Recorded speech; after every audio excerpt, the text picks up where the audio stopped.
still and let God move. Alam niyo ba, na-inspire ako sa song na ito, at dito ko lang po nalaman na meron pala itong nakasulat sa Bible regarding po sa stand still and let God move. One of the encouragement ni Moses sa mga Israelites na manatili po tayo naka-stand still at hayaan natin ang Diyos na gagawa para sa buhay po natin.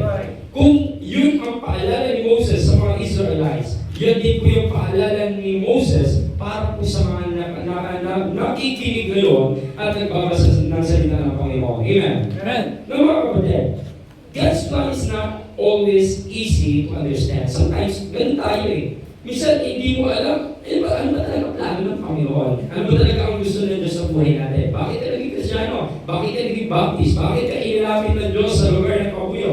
Bakit ka naninirahan dito? Bakit dito ka nag-work? Bakit hindi ka pa makahanap ng trabaho? Bakit hindi mo pa nakuha yung matagal mo na pinag-pray? Why? Sapagkat merong gagawin ang Diyos, antayin mo lang. Minsan kasi nagmamadali tayo. Tama po? But in the Lord's perfect time, every difficult situation becomes part of His perfect solution. Sometimes, yung difficult situation na meron ka, parte lang pala yan ng perfect solution ng Panginoon. Minsan pa yung mga pangit na nangyayari sa buhay natin, yun ang magagandang bagay kapag inaalala mo ngayon. Tama ba? Di ba sabihin natin na nagkasakit ka noon, pero ang maganda, pag ikinikwento mo siya ngayon, nag-survive ka. Dati na huwag siya ng pera, dati na wala ka ng trabaho, pero pag ikinikwento mo na siya, yung pangit na nangyari sa iyo noon, encouragement mo na ngayon. Amen? Kaya ibig sabihin po, hayaan yung mangyari sa atin yung mga bagay na kinakatakutan mo. Hayaan mong dumanas ka ng hirap sapagkat kapag walang hirap, hindi mo maintindihan yung sarap. Hindi mo maintindihan yung blessing. Amen? Now, so mga kapatid, bakit natin pag-aaralan po mga bagay ito? To encourage us that to trust God's timing even during hard situation. Ini-encourage po tayo na sa panahon na tayo dumadanas ng hirap, ini-encourage tayo ng Diyos that there is God's timing. May timing na inilalaan ng Diyos sa bawat isang isa. Sabi nga ng iba, bakit binigyan kami ng sakit kung kailan kami mahirap? Bakit kami binigyan ng ganito problema kung kailan kami walang-wala? Bakit ako nakaranas ng ganito kung kailan ako mahinang-mahina? Kaya pinaranas ng Panginoon yung salitang stand still. Sapagkat hindi ka mag-stand still sa Panginoon kapag kaya mo ka. Hello? Kapag kaya mo pa, hindi mo makikita yung God's perfect time. Pero sa panahon na walang-wala ka nang magagawa, yun, doon mo makikita na mayroong perfect time ang Panginoon. Mga kapatid, yung story po na ito about kay Moses, yung bakit po natin binasa yung book of Exodus chapter 13 and Exodus chapter 14, verse 13 to 14, isa po itong paalala nung si Moses, inalaw ng Diyos na gamitin siya para sa isang nation, sa isang mga Israelites, isang bansa na naalipin mula sa Egypt. Gumamit ang Diyos, inalaw niya na si Moses bilang isang hindi magaling magsalita, gamitin niya para mamuno. At pangalawa, inalaw ng Diyos na si Pharaoh, hayaan niyang mapalis itong mga Israelites sapagat napakarami na ng mga plagues, marami ng mga inilagay ng Diyos sa kanilang mga iba't ibang mga karamdaman, iba't ibang sakit, iba't ibang sakuna. And hinayaan ni Pharaoh na umalis itong mga Israelites at dumating sa time na inalaw din ng Diyos na habulin sila ng mga Egyptian. And then the point na hinabol ng mga Egyptian itong mga Israelites, inalaw ng Diyos na sabi niya kay Moses, dalhin mo yung mga Israelites dito sa sinasabi kong direksyon. At sa dulo ng direksyon na dinadaanan ng mga Israelites, mga kapatid, yung dulo ng daanan, dagat na. Isipin niyo po inalaw ng Diyos na umalis sila sa Egypt, inalaw ng Diyos na ang mag-lead sa kanila si Moses na hindi naman ganun kagaling, at inalaw ng Diyos na habang sila umaalis, habulin sila ng mga sundalo, ng mga army, ng mga captain ni Pharaoh na nakachariot sila naglalakad. And then inalaw din ng Diyos na mapunta sila sa dead end na daanan. Ano kaya gusto ng Panginoon iparating? Sabi po ng mga Israelites, ito ba ang gusto nyo sa amin? Mamatay kami mula sa kamay ng mga Egyptian? O kaya pag tumawid tayo sa Red Sea na ito, malunod tayo? Bakit ay dinala ng Diyos dito? Isipin niyo po yung ganung sitwasyon. Pero sometimes, kapag alam natin na meron pa tayong magagawa, hindi ka tatawag sa Diyos. Sa halip, magre-reklamo ka sa Diyos. Kapag dumating na sa time na problemado ka na. Pero alam ng Diyos na kapag walang-wala ka na, doon na siya gagawa ng mga bagay na kailangan niyang gawin at ipakita po sa atin. Amen? Stand still and let God move. Mga kapatid, inalaw ng Diyos ang lahat, pero hindi inalaw ng Diyos na sila may matalo. Amen? Inalaw ng Diyos na habulin sila, pero hindi inalaw ng Diyos na mamatay sila. Inalaw ng Diyos na sila mapunta sa death end na daanan, pero hindi inalaw ng Diyos na doon na sila ililibing. Inalaw ng Diyos yung mga bagay na yun na mahirap, pero gusto lang palang ipakita ng Panginoon yung kanyang kakayanan at kapangyarihan para makita nito mga Israelites na mahinang pananampalataya that there is God, na kapag mag-move si Lord, kapag gumawa si Lord, stand still ka lang. Amen? Makikita mo yung pagtatanggol ng Panginoon. Now, there are three things mga kapatid na magpapaalala po sa atin. When we let God move in our situation, makikita natin kung paano tayo ipagtatanggol ng Diyos. Number one, sabi nga po dito, things to remember na kailangan natin maintindihan when we let God move in our situation. Number one, yung sinabi po niya dito sa verse na yan, and Moses said unto people, fear ye not. Ang sabi po dito, number one, stand still. Fear ye not, number one. Number two, stand still. At number three, pinaalala ni Moses sa mga people, see the salvation of the Lord. Sapagkat yung makikita nyo ngayon, papakita ng Diyos ngayon, yung mga Egyptian na yan, na makikita nyo ngayong araw, kailanman hindi nyo na makikita.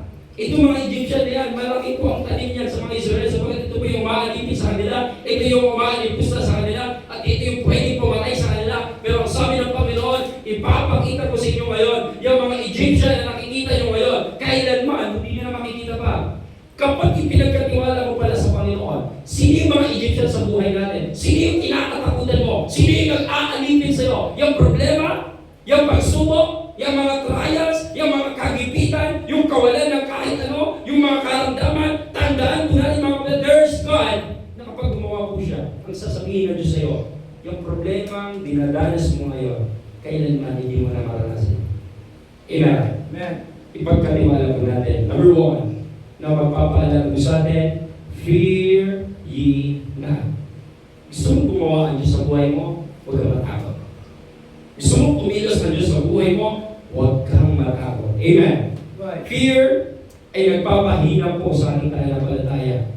At ito yung nagiging dahilan kung bakit dapat mag-focus ka sa Panginoon. Makikita mo, ang focus mo ay nasa problema. At minsan po mga kapatid, nagpapalubog po ito sa atin. Alala niyo po ba si Peter? Yung si Peter po, in Matthew chapter 14, verse 30 to 31, kung paano si Peter is one of the disciple ng Panginoon, one of the right hand ng ating Panginoon. Lahat ng turo ng Diyos, lahat ng turo ng Panginoon Jesus ay natutunan niya. And one thing, si Peter lamang po ang nakalutang sa tubig, nakapaglakad sa tubig. Nakapaglakad po siya mula sa bangka ng ilang hakbang. But the end, mga kapatid, lumubog po siya. Sapagkat yung faith niya, mas nanaig yung fear. So nakita niya ngayon yung alon. Nung nakita niya ngayon yung alon, nung lumubog po siya, tinawag ng Panginoon. Ang tao, ganito po ang tao. Antayin mo na lumubog bago tumawag sa Panginoon. But hindi mo na nakayaan na yung mga pagsubok na yan, nilalaan niya ng Diyos, inilalat niya ng Diyos para matuto tayong tumawag sa Kanya. Hindi para sa bupain mo mag-isa, kaya mabisa lumulubog. Bakit? Hindi mo kasi agad tinatawag ng Panginoon. Pero ang pinakamaganda nga lang sa Peter, nung tumawag siya sa Diyos, mabilis pong iniligtas siya ng Diyos, ng Panginoong Isus, at kailanman, lumubog lang si Peter, pero hindi siya nalulad. Amen. Ang Kristyano gano'n, hindi na wala ang takot sa atin. Pero minsan, lumulubog tayo, pero ang maganda sa isang Kristyano, meron tayong pwedeng tawagin. At yung tinatawag po natin, kailanman hindi ka hahayaang malunod. Amen? Hindi ka hahayaang malunod. No, mga kapatid, bakit po minsan, inuutos ng Panginoon sa atin na huwag po tayo matawag. Makikita natin, number one is to avoid complaining. Tingnan niyo po ito, in verse 10. Tingnan niyo po sa verse 10. Anong ginawa ng mga tao? Sabagat kapag natatakot pala sila, ay nagsisimulang magreklamo. Kapag hindi ka natatakot, may iwasan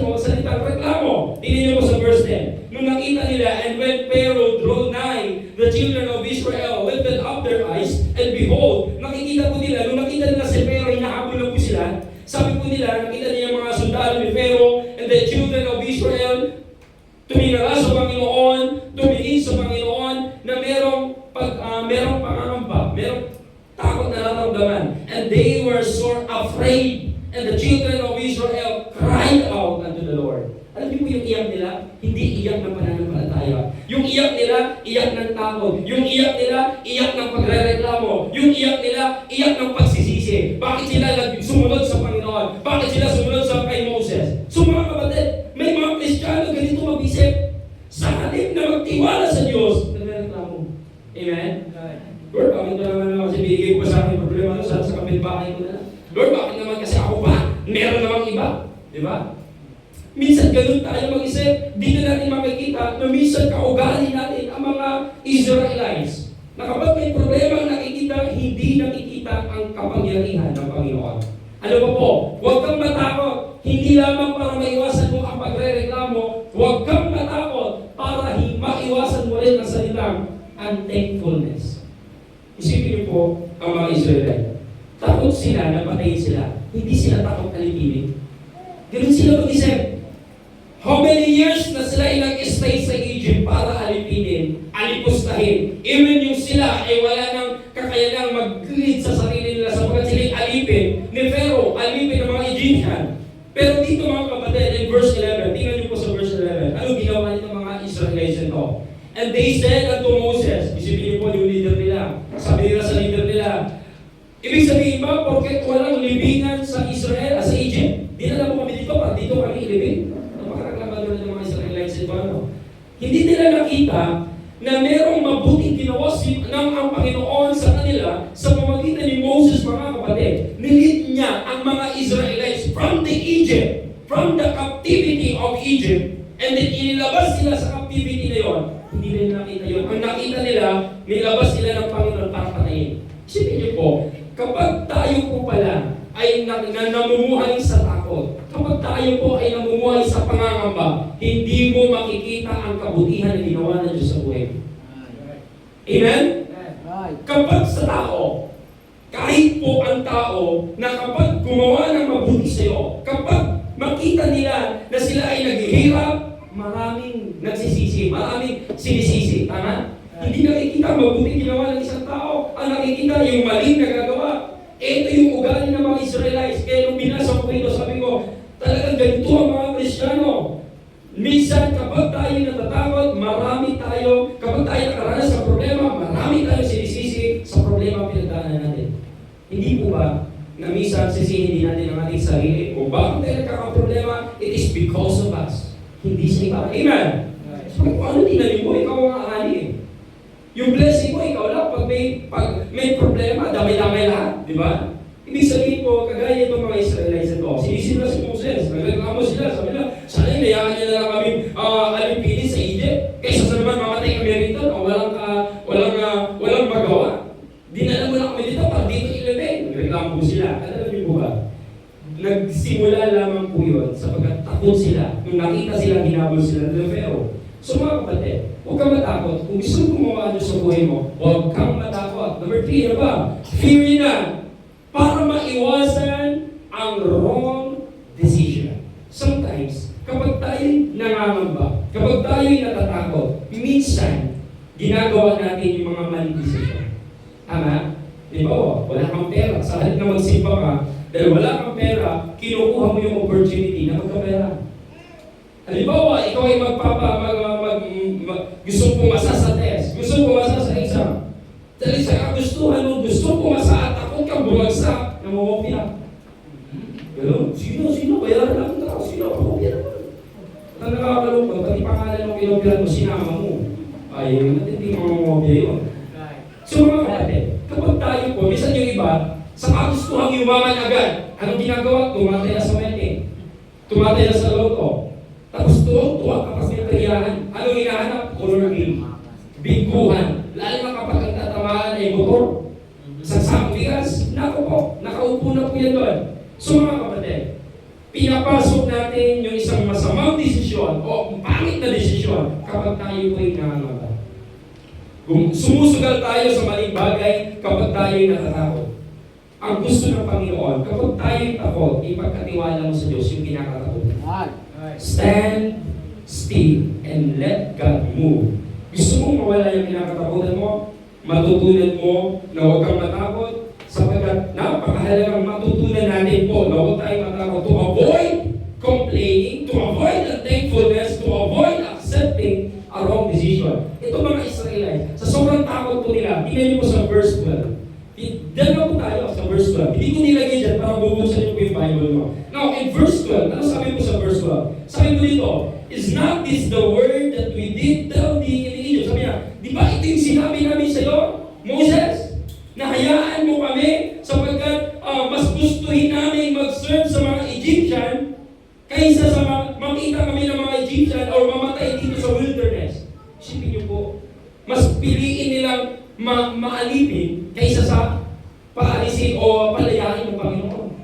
Sa sobrang takot nila, sa sobrang pangangamba nila, at ang iniisip na talaga nila, dinala sila ng Diyos doon para patayin. Ganun mag-isip ng tao. Minsan, nag-iisip tayo, kapag may problema, iniisip mo, gusto mo na patayin ng Diyos. Iniisip mo, pinapasabi ako ng Diyos, o kaya naman, pinapatigil na ako sa pananampalataya, o kaya naman, talagang sinisira ng Diyos yung aking pananampalataya. Hindi po ganun ang Diyos. Kung bakit may problema, tinitest lang ng Diyos kung totoo ka kang maglilingkod sa Kanya. Amen? Tinitest ka lang ng Diyos kung talagang ang paglilingkod mo ay totoo. So mga kapatid, fear ye not. That's the thing na kusang in-encourage ni Moses sa mga people. Fear ye not. Gusto nyo makita ang gagawin ng Diyos sa buhay nyo? Stand still. Amen? Gusto nyo makita ang gagawin ng Diyos na kakaibang gagawin ng Diyos? Huwag kang matakot. Kahit ano pang dami ng problema ang dumating sa iyo, huwag kang matakot. Amen. Number 2, stand still. Bakit umiwalay siya? Dito yan. Dumikit po siya. Dumikit. Ganun talaga. Okay. Stand still. Now, even when makikita po natin mga kapatid, ang stand still po na sinabi po dito sa binasa po natin mga kapatid, kung titignan po sa Hebrew word, the word na stand still po dyan, hindi lang po yung nakatayo po o ng steady lang. Yun ang iniisip natin. Stand still ka lang. Antayin mo lang si Lord. Hindi po yung sinasabi po na yun. Ang sinasabi po ng stand still po, sabi niba, kakain ka pero huwag ka na magluto. Tayo ka lang dyan. Pwede ba yun? Kumain ka pero nakatayo ka lang dyan. O kaya antayin mo na lang yung blessing, nakatayo ka lang. Sabi mo, nakatayo lang pala. Pwede pa lang dito lang sa bahay. Huwag na magsimpa. Huwag na akong pumunta. Wala na akong gagawin. So ang sinasabi po stand still po dito is not literal na tatayo ka lang at mag-aantay sa gagawin ng Diyos. Meron pong paninindigan. Ito yung means po na sinasabi po sa Hebrew word yatsab. Ang ibig sabihin po nito ay stand firm, remain steady. Nakatayo ka kahit banggain ka ng 10, hindi ka matutumba. Ibig sabihin, may position na ginagawa. At nakikita niyo po ba yung mga sundalo nung unang panahon, meron silang mga kalasan na sabay-sabay silang yuyuko kahit ang daming mga pana, sabay-sabay silang yuyuko na isang posisyon lang pero hindi sila natatamahan. Tapos binabangga sila ng maraming mga kabayo, hindi sila natutuba. That is the thing na gustong ipaalala ng Diyos sa atin na kapag may problema, hindi porket iiwasan mo, hindi porket titigan mo lang. Merong pinapagawa ang Diyos sa atin. Pag sinabing stand still, stand firm. Dapat matindi kang naninindigan. Kahit nasa problema ka, matindi kang naninindigan. Amen? Kahit may problema, hindi mo para, hindi pansinin, kundi pinaghahandaan mo, nilalabanan mo, na huwag mawala ang pananampalataya mo sa Diyos. Stay in God's alignment. Yun pa rin po yun. Remain steady at hindi ka nawawala sa kalooban ng Diyos. Sabi ng iba, hindi kasi, the more na dumadami yung problema, the more akong napapalayo sa Diyos. No! Dapat the more na may problema, lalo kang lumalapit sa Diyos. Nakaranas mo ba kayong may sakit ka, tapos gusto mong magpa-check up, pero hindi ka umaalis sa bahay? O hindi mawawala ang sakit doon. Gusto mo magpa-check up, gusto mo bumalik, pumunta ka sa doktor. Huwag kang umalis sa doktor. Amen? Gusto mo nga bumalik eh. So ganoon din po yung gusto ko natin iparating. The more na binibigyan ka ng maraming karamdaman, the more na lumapit ka sa tagapagpagaling. At the more na may dumadaming problema lumalapit sa iyo, lumapit ka din sa solusyon ng problema pinagdadaanan mo. Amen? Now, dating mga kapatid, kaya ba natin manatili sa lahat ng panahon? Yung sinasabi stand still, kaya ba natin manatili? At kailangan ba talagang manatili sa Panginoon sa lahat ng panahon? Yes, because stand still, number 1, even when you feel you have reached the end. Isipin niyo po ang mga Israelites. Ang paalala ni Moses po rito, kahit napakarami ng mga humahabol sa kanila, ang gusto ni Moses ay manatili sila sa Panginoon. Even na dinala sila sa edge o sa tinatawag na dead-end road. Pero sabi ni Moses, stand still. Sino niyo, kaya mo bang sabihin na, magtuloy lang kayo, pero ang daanan niyo wala nang diretso. Sasabihin mo, tuloy ka lang, pero wala nang daanan na makikita. Kung ikaw ang Israel, magreklamo ka talaga. Ano sasabihin mo kay Moses? Moses, ba't mo kami patutuloyin? Wala nang daan. Dagat na yung nasa dulo. No, even when you feel you have reached the dead end, mga kapatid, even yung problema mo, iisip mo wala nang solusyon. Even yung pinagdadaanan mo, iisipin mo kung matatapos pa ba ito. Karanas po kami ng gano'n nung nawala ito si RR. Hindi namin alam kung kakain pa kami, hindi namin alam kung saan namin nahanapin, hindi ko alam kung ilang beses ang ikot na gagawin ko mula rito hanggang Muntinlupa para makita ko man lang sa daanan. Yung wala ka ng solusyon, kahit nagpakita kami sa CCTV, wala kami makita sa tricycle. Dahil yung hinahanap kong picture, hindi pala siya yun. Kakulay lang pala ng damit niya. Isipin mo po, wala kaming choice kung saan kami lalapit. Wala kaming clue kung saan kami sisimulan. Mas okay pang hanapin yung nawala lang talaga o talagang umalis lang, may pinutan. Mas madaling puntahan kung alam mo kung saan siya pupunta, di ba? Pero yung point na yun, naranasan pa namin, nasa dead end ka namin. Parang di mo alam kung gagawin at bubukas ay makikita namin. So mga kapatid, ipagkakatiwala natin sa Diyos. Itong mga Egyptian na to, in verse 9, tingnan mo sa verse 9, balik ko tayo sa verse 9. But the Egyptian pursued after them all the horses. At hindi po ito, even when we reached the end. Sabi po dito, makikita natin, but the Egyptian pursued after them all the horses and the chariots of Pharaoh and his horsemen and his army to overtook them encamping by the sea. Isipin niyo po, nandun na sila malapit sa dagat, hinahabol sila. Means, itong mga Israelites, hinahabol sila, but nandun sila sa dead end na daanan. Kapag talaga nakakatakot po yun. Kaya, hindi ko rin mapa-question kung bakit nagreklamo itong mga Israelites. Sa normal na tao, talagang itong isipin, magreklamo. Amen? Matatakot. Pero si Moses, ang tingnan nyo, bakit niya sinabi po yung salita, fear me not, stand still, hayaan mo iligtas ka ng Diyos. Why? Malaki ang pananampalataya ni Moses. Amen? Hindi po tayo tinuruan na maging gaya ng Israelites. Tinuruan tayo ng Diyos na maging gaya ni Moses. Amen? Even when you feel you have reached the dead end ng buhay mo, yung pagkatiwala mo sa Diyos, stand still. Amen? And number 2, mga kapatid, stand still even when you are surrounded by many enemies. Ilan po kaya humahabol po sa kanila? Ilan po kaya ang gusto silang patayin? Ilan po kaya ang gusto silang alipinin? Buksan niyo po sa verse 10 to 11. Ang makikita po natin, mga kapatid. Buksan niyo muna po sa verse 6. Alam niyo po ang nakalagay po sa verse 6? And he made ready his chariot and took his people with him. Ito yung si Pharaoh. Dinala niya ang kanyang mga chariot. Dinala niya ang mga sundalo niya, mga tao niya. And verse 7, and he took 600 chosen chariots. Sipin niyo po, pinili ni Pharaoh yung mga mabibilis magpatakbo. Pinili ni Pharaoh yung mga captain, yung mga pinuno sa bawat sundalo niya. At 600 chosen chariots. Sipin niyo po, napakadaming chariot po ang humabol po sa kanila, mga sundalo po. Talaga naman matatakot itong yung mga Israelites. Pero minsan po nga lang, mga kapatid, sa kagaya ni Moses, alam niyo po, ang pinakamahirap nga lang kay Moses, yung naranasan po niya sa verse 10. Tingnan niyo po ito. Ito mga Israelites, ang tinitingnan lang nila, yung mga chariot, yung mga humahabol. Pero si Moses, ang matinding kalaban niya, hindi lamang yung mga Egyptian, maging ang mga Israelites, pinakalaban po siya. Tingnan niyo po sa verse 10. And when Pharaoh drew nigh, the children of Israel lifted their eyes, and behold, the Egyptian marched after them, and they were sore afraid. And the children of Israel cried out unto the Lord. Nung sila umiyak at dumaing sa Panginoon na nagre-reklamo, and verse 11, and they said unto Moses, isipin po, sa dami nila, nagre-reklamo sila kay Moses, nasabi po nila kay Moses, talaga porket walang libingan sa Egypt, kami ay dadalhin mo dito, para dito patayin at dito ilibing. Ibig sabihin, mga kapatid, ipinapakita po dito, kung ikaw si Moses, may talaga matatakot ka. Hello? Tanong ko po kayo, kayo si Moses, hundreds of people ng Israel nagre-reklamo sa iyo ng sabay-sabay. Bukod sa iniisip mo na, maraming mga Egyptian na humahabol sa inyo, pwede ka rin mamatay kung ikaw si Moses. And then, yung mga Israelites, kinakalaban siya, talagang talo siya. Kaya mo manatili sa Panginoon?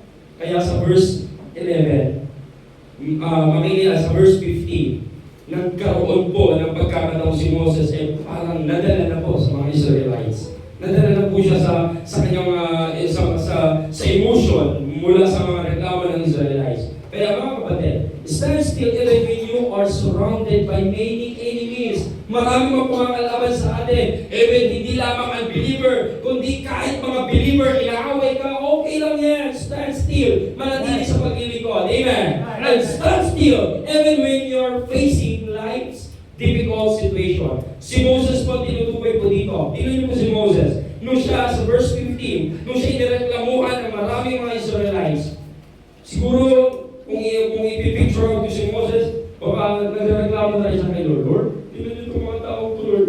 Ang dami reklamo nila, wala naman sila binabayad sa akin.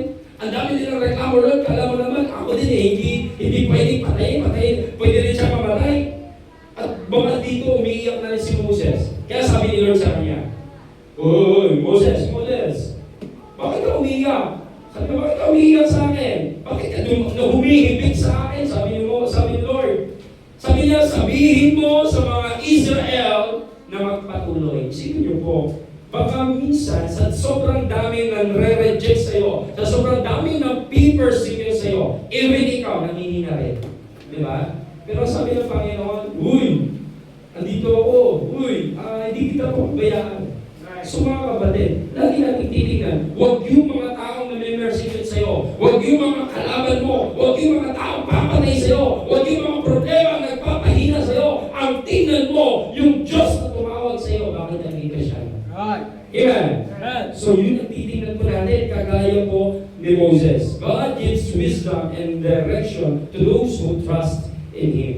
Buti na lang, ito si Moses, hindi po bumaliktad sa Panginoon. Buti na lang si Moses, naalala niya, there is a God na kapag nag-stand still ka sa Diyos, gagawa at gagawa ang Diyos sa buhay mo. Number 3 na po tayo mga kapatid.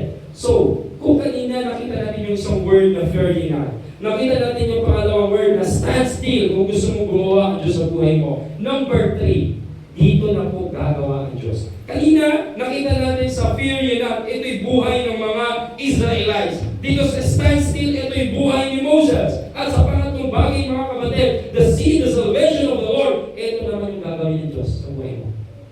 Lagi nasa huli si Lord, pero gusto ni Lord, lagi siyang i-priority mo. Pero pag siya gagawa, gusto niya nasa dulo. Di ba mga artista? Magpapabog sa simula, pero sa dulo siya bida. Ang Panginoon mga kapatid, hindi po yan nagpapatalo sa dulo. Amen? Hindi po yan nagpapatalo sa kalaban. So, ano yung ginawa ng Diyos? Ano yung pwede nilang makita na gagawin ng Diyos? At kapag gagawa ang Diyos ng pagliligtas, gusto ng Diyos makikita mo. Hindi po yung gagawa ang Diyos ng patago. Gagawa siya mismo makikita mo. Amen? So, tingnan natin mga kapatid, na kapag inantay mo ang oras ng pagliligtas ng Diyos, makikita mo, number 1, you'll see the perfect way of God. Buksan niyo po sa verse 29.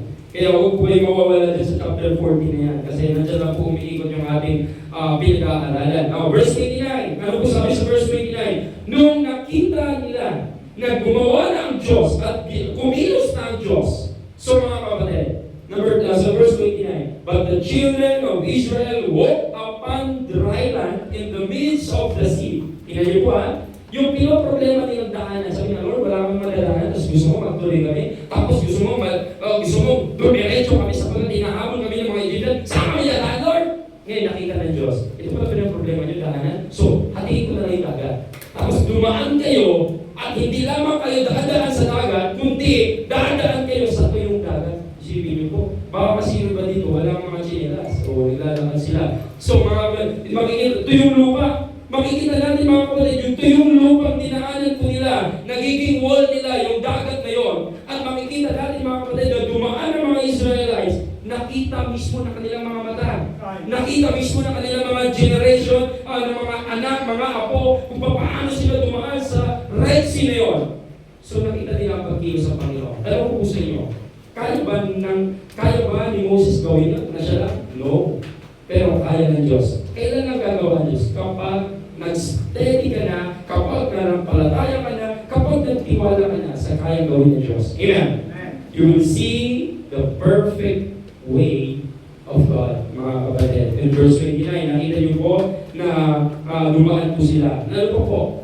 Kapag inantay mo ang pagliligtas ng Diyos, kapag inantay mo yung oras ng pagliligtas ng Diyos, number 2, you will see the vengeance of God. Ipagtatanggol ka ng Diyos. Unang pinoproblema nila, yung tubig, paano sila tatawid? Sinolusyonan ng Diyos. Pangalawang kinakatakutan nila, yung papatay sa kanila. Tingnan niyo po ginawa ng Panginoon. Hindi sinabi ng Diyos, kung makipaglaban kayo, marami din naman kayo.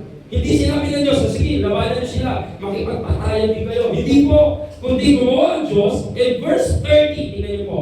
So magkatutumaan sila sa tuyong lupa, sumunod yung mga Egyptian. Ang sabi naman dito sa verse 30, this the Lord saved Israel that day out of the hand of the Egyptian, and Israel saw the Egyptians dead upon the seashore. Sige niyo po, nakita ng mga Israelites na kung paano nilunod ng Diyos ang mga Egyptian, at nakita mismo ng mga Israelites na ang mga patay na katawan ng mga Egyptian nasa tabing dagat. Isipin niyo po, pinakita ng Diyos yun.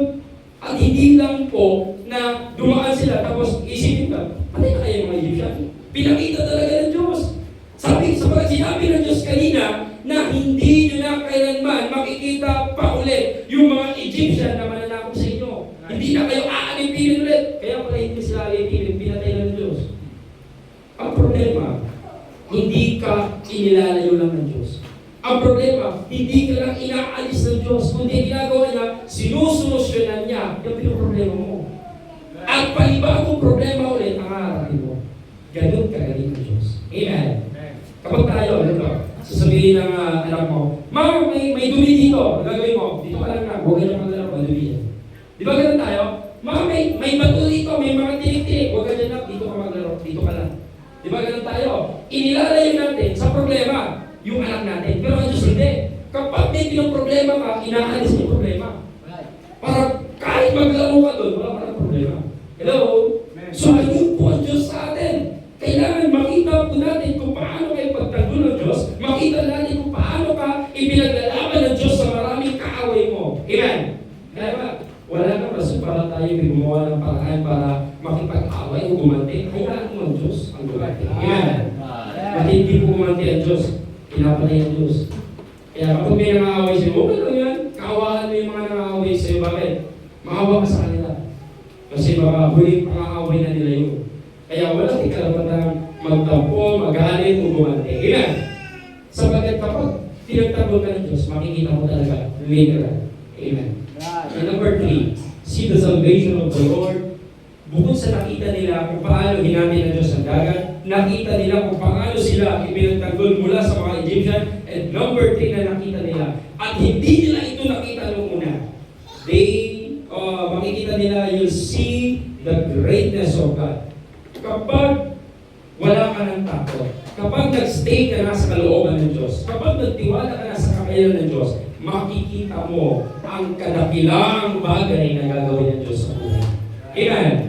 Magtiwala po tayo at makikita po natin yung pagiging dakila ng Diyos sa buhay mo natin. Tingnan niyo po sa verse 31. Verse 31, kanina nagreklamo sila, kanina grabe sila magsisi, grabe sila nangihinayang. Pero sa verse 31, and Israel saw the great work which the Lord did upon the Egyptian, and the people feared the Lord and believed the Lord and His servants Moses. Kanina, yung iyak nila, iyak ng pagreklamo. Ngayon po, yung takot at iyak nila, iyak na may kasamang takot sa Panginoon. Isipin niyo po, may pananampalataya. Yung kanina nila, nagreklamo sila kay Moses. Ngayon, naniniwala na sila kay Moses. Kapag meron mga taong hindi naniniwala sa'yo, magtuloy ka. Hayaan mo dating ang araw, ang Diyos ang gagawa para maniwala sila sa'yo. May mga magulang ka hindi nag-church. Hayaan mo lang. May mga tito ka na hindi sasama sa simbahan. Hayaan mo lang. Hayaan mong maniwala sila sa'yo sa pamagitan na gagawin ng Diyos. Amen? May mga anak ka na ayaw sumama sa simbahan. Okay lang yan. Ganun din ang mga Israel eh. Ayaw maniwala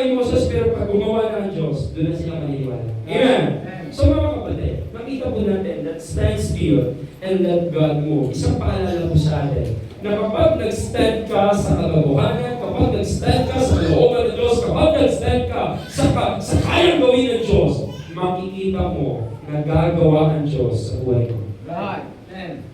Sabi mo nga, lagi kong ini-example, hindi kailanman pupunta ang bumbero pag hindi mo tinawagan. Hindi pupunta at mag-rescue ang pulis kapag hindi mo tinawagan. Amen? Hindi pupunta ang tulong kapag hindi ka humingi. Sabi ng Bible, knock and you shall open. Kumato ka, magbubuksan ka, humingi ka, magbibigyan ka, humanap ka, at may makakasubo. May gagawin ka, at may gagawa din sa gusto mo. Mag-pray ka, sabi ng Bible, mag-pray ka, hindi lamang magsalita ka, may kasamang pananampalataya at ibibigay ng Diyos yung mga bagay. So mga kapatid, ang pananampalataya lang pala ang solusyon para ma-receive mo yung miracle ng Diyos. Bakit minsan ang Kristiyano ayaw na ayaw manampalataya ng buong-buo sa Panginoon? Di ba? Kahit ilang beses natin sasabihin, stand still, stand still, stand still. Kung hindi ka may problema, ang bilis mong matibag, ang bilis mong manghina, ang bilis mong bumagsak, ang bilis mong tumalikod sa Panginoon. Gaano ba makapangyarihan ang Diyos mo? Mahina ba siya? Wala ba siyang kakayanan? Marami ba siyang hindi kaya gawin? Kung bakit hindi ka magtitiwala sa Kanya? Amen po. Stand still does not mean nothing o wala kayong gagawin. Pag sinabi stand still, ibig sabihin wala kayong gagawin, no? Stand still pero may pananampalataya. Stand still pero may pagtitiwala sa kakayanan ng Diyos. Stand still pananatiling pagiging Kristiyano sa kabila ng may problema. Amen. It means trusting God completely habang nag-aantay tayo sa kayang gawin ng Diyos sa buhay natin. Amen. Sabi nga po sa conclusion, when we fear comes, choose faith. When problems arise, stand firm. And when God moves, you will surely see the salvation of the Lord. Isipin niyo po, kapag dumadating ang takot, piliin mo manampalataya. Kapag dumating po ang mga problema at minsan mas malaki pa sa iyong problema, manatili ka sa Panginoon. Hindi mo pwedeng request, Lord, hindi alisin mo to. Hayaan mong bigyan ka ng lakas ng Diyos na matibay ka humaharap sa mga pagsubok na yan. Amen. At kapag gagawa ang Diyos, I'm pretty sure na hindi niya pwedeng itago sa iyo. At makikita mo yung kadakilaan ng Diyos na kaya pa rin gawin sa buhay mo. Amen. So mga kapatid, sabi ko nga po kanina, gaano ba kalaki ang Diyos na meron ka? Bakit minsan natatakpan siya ng problema mo? Gaano ba kalaki ang Diyos na meron ka? Kung bakit minsan hindi mo siya makita kapag nating ka sa problema. Kasi naniniwala po ko, pag ito yung problema at ito yung Diyos mo, ay makikita mo talaga ang Diyos mo kahit nakatingin ka sa problema. Hello? Pero kapag ang Diyos mo, ganito lang, tapos ang problema mo, ganito, ay talagang hindi mo makikita. Kaya tinatanong po tayo ng Diyos, gaano kalaki ba ang Diyos na meron ka? Kung bakit minsan gusto ng Panginoong magtiwala ka at hayaan mo ang siya ang gagawa sa buhay mo. Tayo